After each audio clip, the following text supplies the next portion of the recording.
everybody. I'm Char Hu, CEO of the Helper Bees, here with another episode of Voices of Long-Term Care Insurance. We are live at the ILTCI 2023 conference with Peter Goldstein.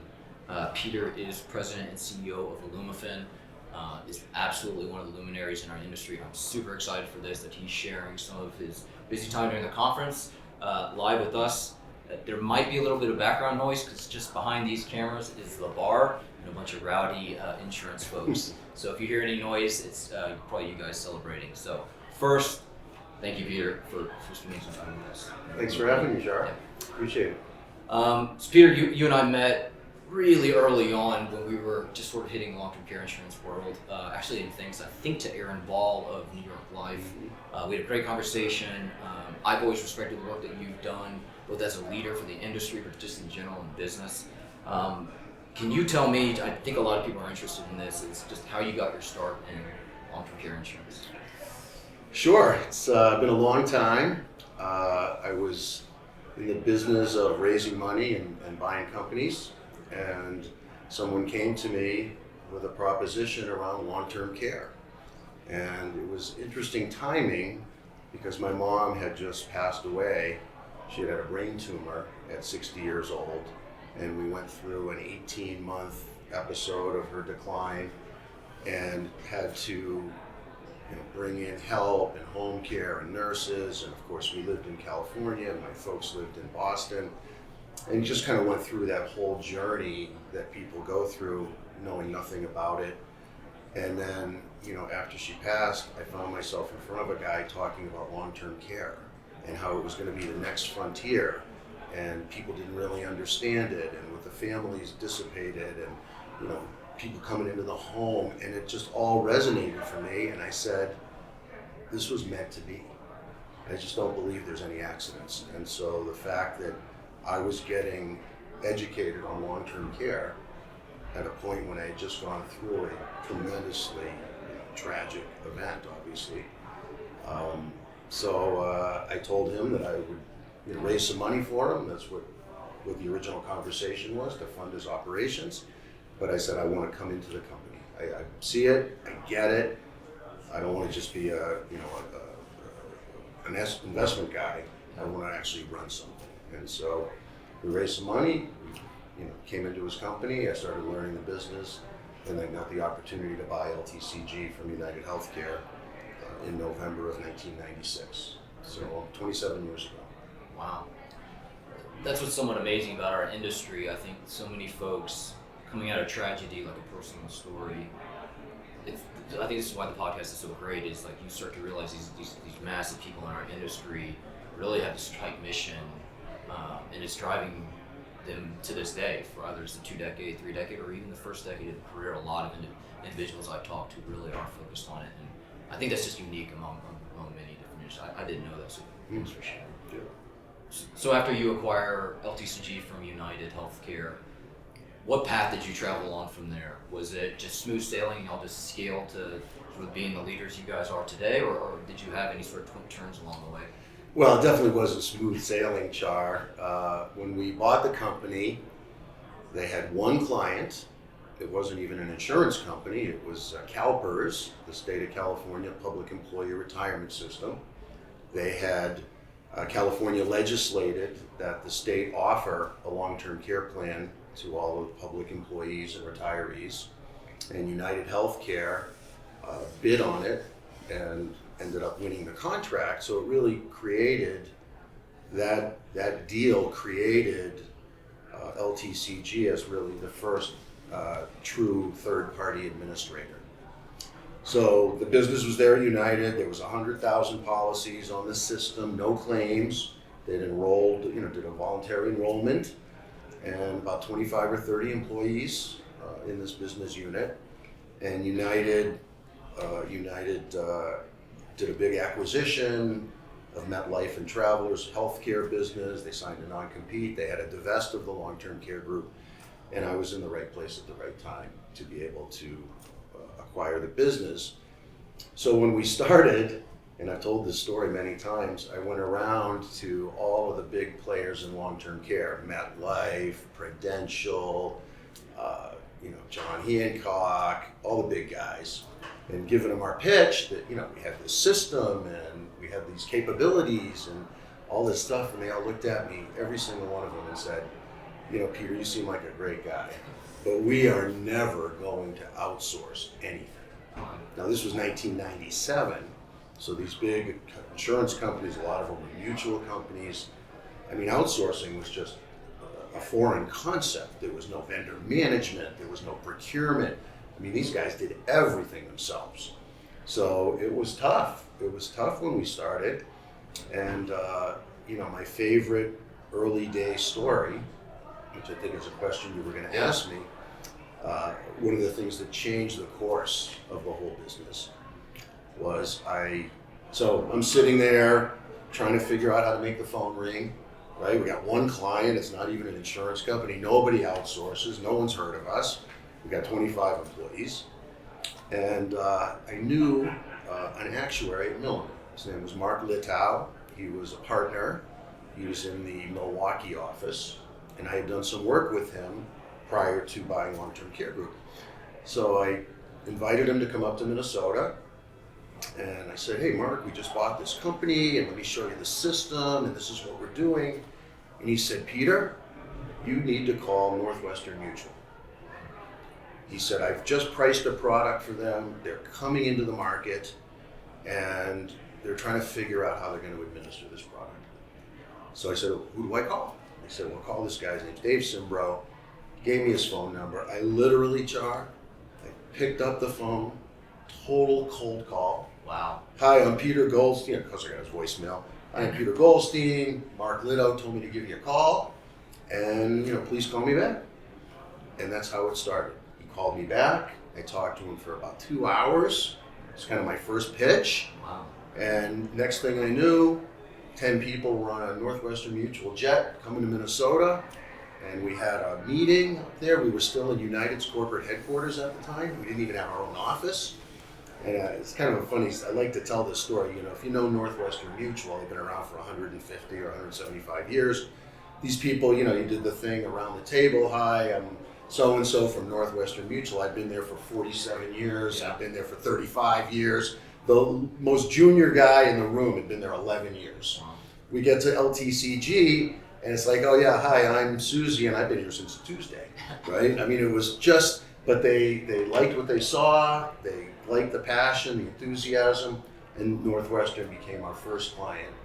And they were just launching a long-term care product. So literally started with policy number one.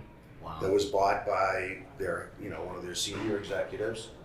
And we, had that relationship for, 17 years on our platform. They went from one policy to about 250,000 while they were on our system.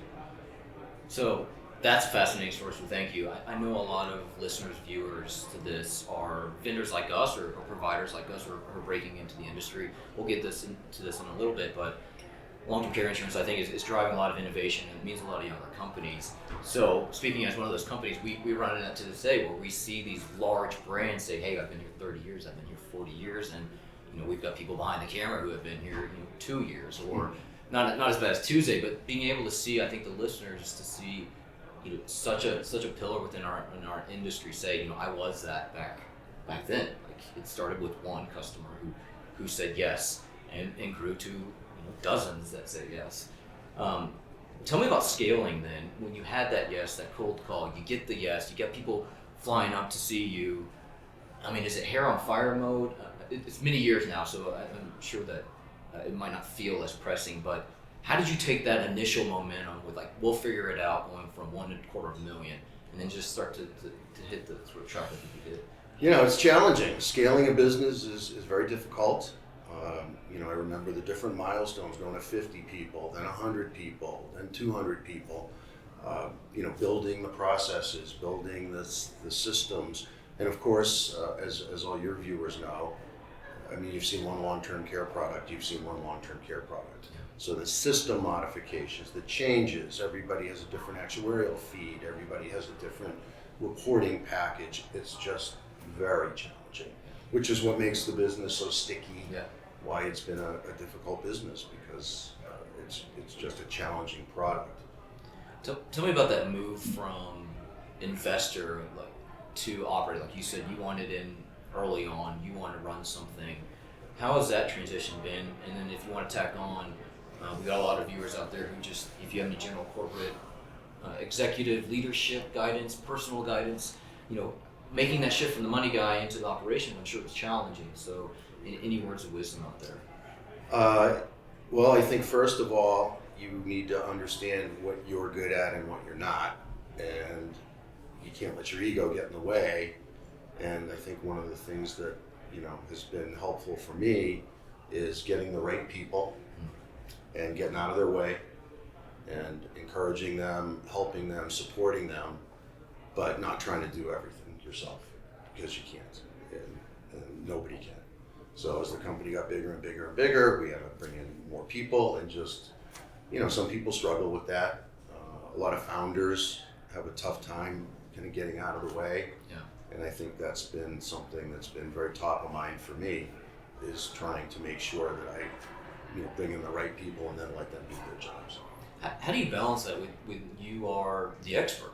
You've been here when outsourcing wasn't a thing, and now it seems to be the majority thing. I don't have stats, but how do you balance that? Like, totally understand getting good people, let them run.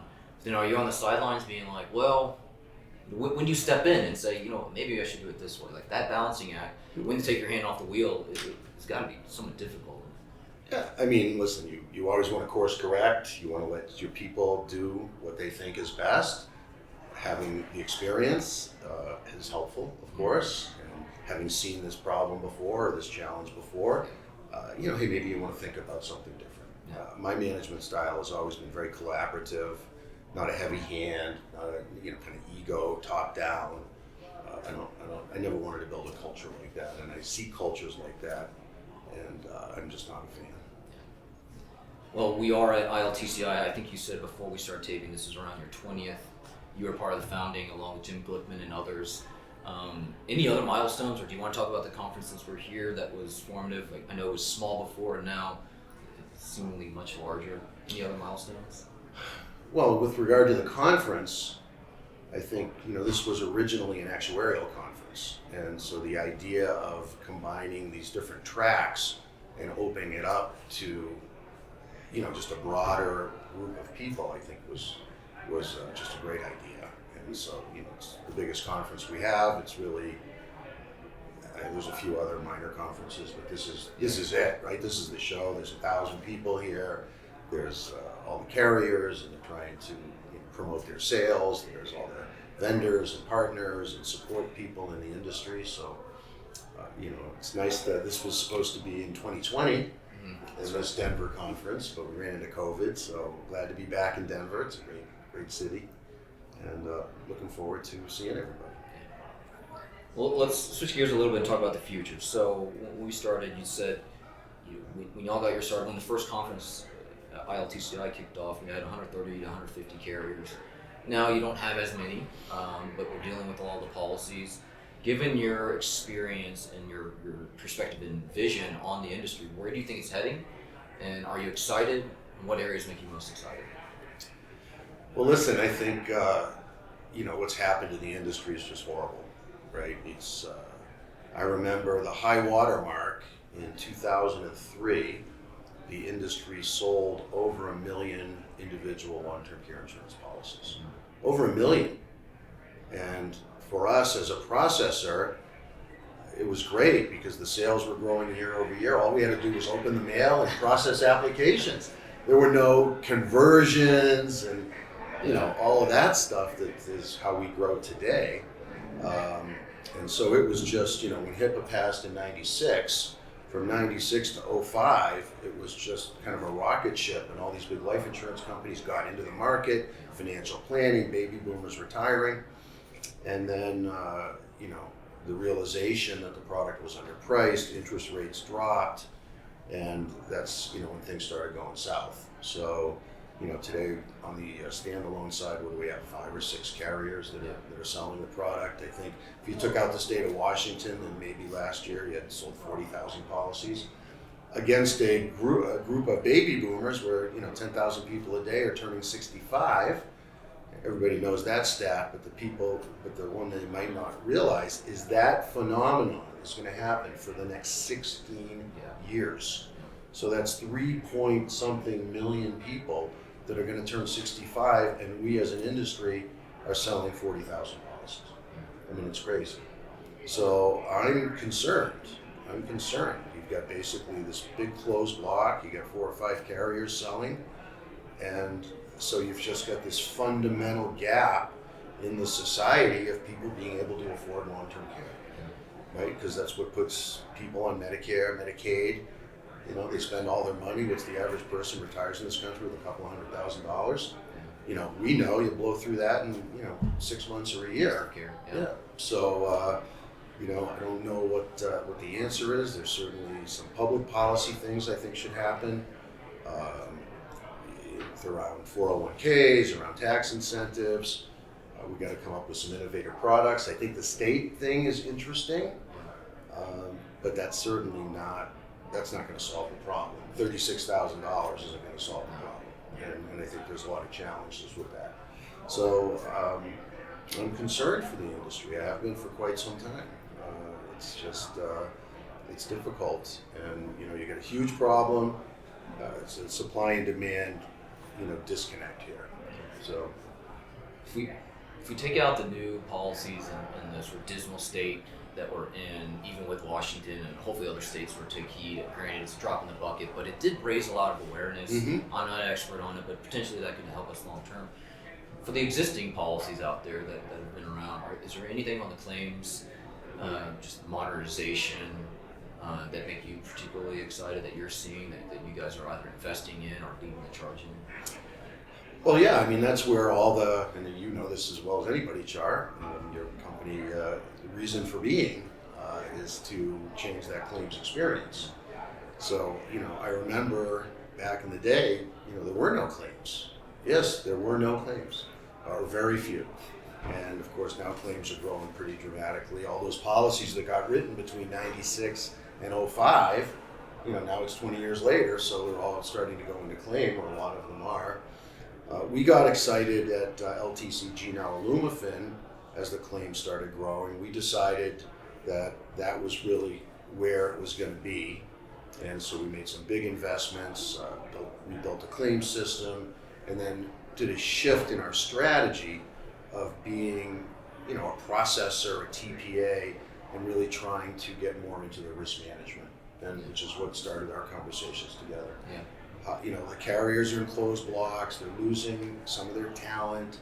They don't really have the appetite to make big investments in systems and platforms. And frankly, a lot of that knowledge is not there. A lot of the guys and gals who came up with me are retired. They're gone. And so, we saw an opportunity at our company to be able to play a bigger role in trying to help the carriers manage the risk, and also partner with companies like the Helper Bees to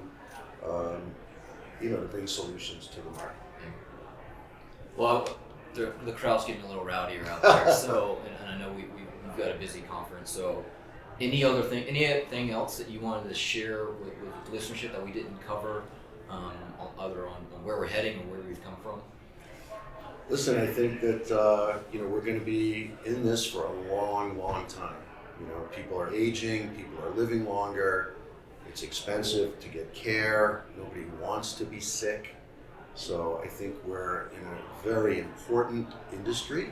I think it's an important time, as there's so much focus on health and wellness. And I'm going to have a birthday on Wednesday, and I've had a lot of birthdays at this conference. So I'm thinking about my own aging much more than I used to. And so, I think that we get some challenges, but certainly this is going to be a huge topic for many years to come. And it's upon us as innovators and entrepreneurs and people who have access to those people and financial capabilities to try to do something interesting, that can change the trajectory of people's lives. Well, thank you for spending a little bit of time with us, sharing your perspective and history in the industry. But more important, thank you for what you've done in the industry, being a leader. I know you're not done yet, so we can't wait to see what you're going to do. Well, thank you. Thanks for having me. I appreciate it.